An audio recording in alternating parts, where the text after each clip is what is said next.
بسم الله الرحمن الرحيم شركة maanta wuxuu ahaa shirkii lagu afjarayay shaqo dhowr bilood ka soo socotay wadanka oo lagu eegayay istaraatiijiyadaha in la hagaajiyo amba la soo ansixiyo loo baahnaa halka laga hadlayo la dagaalanka gaajada istaraatiijiyadaas shaqadeeda waxaa noo maalgeliyay PAMTA waxaana weydiisatay dawladda Djibouti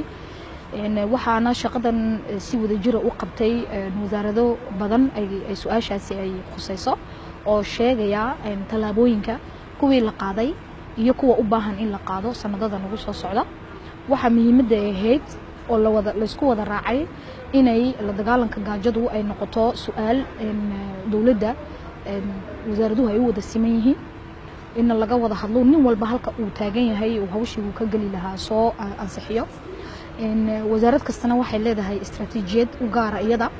inay dhex dhigto xilli walba su'aasha la dagaalanka gaajada ah sidee iyadu tani wax soo saarkiisa xoog la saaro